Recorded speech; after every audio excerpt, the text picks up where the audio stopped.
Ward വിഭജനം Thrissur corporation LDF-ൽ പൊട്ടിത്തെറി. CPIയുടെ കൈവശമുണ്ടായിരുന്ന Krishnapuram division ഇല്ലാതാക്കിയതിൽ പ്രതിഷേധവുമായി CPI കൗൺസിലർ ബീന മുരളി രംഗത്തെത്തി. ഒരു സീറ്റിന്റെ ഭൂരിപക്ഷത്തിൽ കോർപ്പറേഷൻ LDF ഭരിക്കുന്ന സാഹചര്യത്തിൽ തന്റെ സീറ്റ് വെട്ടിയതിന് പിന്നിൽ സ്ഥാപിത താൽപര്യമുണ്ടെന്നും ബീന മുരളി ആരോപിച്ചു.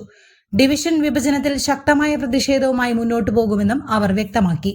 ഡിവിഷൻ ഒഴിവാക്കുന്നത് സംബന്ധിച്ചുള്ള വിവരങ്ങൾ ലഭിച്ചപ്പോൾ തന്നെ പാർട്ടി നേതൃത്വത്തെ അറിയിച്ചെങ്കിലും ഇതുവരെയും ഒരു നടപടിയും ഉണ്ടായില്ലെന്നും ബീന മുരളി പറഞ്ഞു.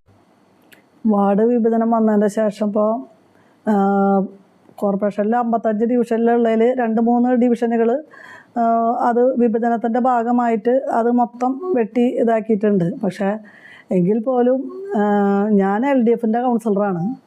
ഞാൻ 3 തവണ മത്സരിച്ച് ജയിച്ച കൃഷ്ണാപുരം ഡിവിഷൻ, ആ ഡിവിഷൻ പൂർണ്ണമായും വെട്ടി മറ്റ് ഡിവിഷനുകളിലേക്ക് ഭാഗിച്ചു കൊടുക്കാനുണ്ടായത്. അത് തന്നെയല്ല, നിലവിൽ ആ ഡിവിഷൻ്റെ പേര് പോലും ഒന്ന് നിലനിൽക്കുന്നില്ല. ആ ഡിവിഷൻ മൊത്തമായിട്ട് കളഞ്ഞേക്കാണ് ചെയ്തേക്കണത്. അപ്പോൾ ഒരു സിറ്റിംഗ് കൗൺസിലർ എന്നുള്ള രീതിയിൽ എനിക്ക് മാനസികമായിട്ട് ഒരുപാട് വേദന അതിലുണ്ട്. അത് ഇല്ല എന്ന് പറയാനായിട്ട് സാധിക്കില്ല. എന്താണെന്ന് വെച്ച് കഴിഞ്ഞാൽ നമ്മുടെ ആ ഡിവിഷൻ എന്ന് പറഞ്ഞു കഴിഞ്ഞാൽ കമ്മ്യൂണിസ്റ്റ് പാർട്ടിയുടെ CPIയുടെ ഒല്ലൂക്കര സോണൽ ഭാഗത്ത് വരുന്ന ഒരേ ഒരു ഡിവിഷനാണ് ഈ കൃഷ്ണപുരം ഡിവിഷൻ. ആ ഡിവിഷനാണെന്ന് നേർപകുതി വെട്ടിയിട്ട് നടത്തറ ഡിവിഷനിലേക്ക് 700 വീടും ബാക്കി 500 സംതിങ് വീടുകൾ ഒല്ലൂക്കര ഡിവിഷനിലേക്കും അങ്ങനെ പകുത്തു കൊടുത്തേക്കാണ്. അതോടുകൂടി ആ ഡിവിഷൻ്റെ പേരും നിലനിർത്തിയിട്ടില്ല.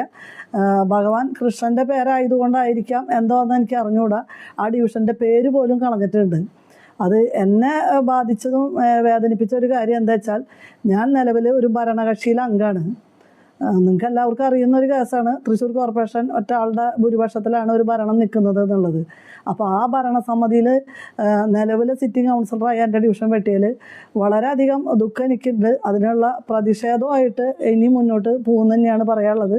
ഇപ്പോൾ പാർട്ടീനെ നമ്മൾ നേതാക്കന്മാരെ അറിയിച്ചപ്പോൾ അവർ അത് തിരിച്ചെടുക്കാം എന്നുള്ള ഒരു വാക്ക് തന്നിട്ടുണ്ട്.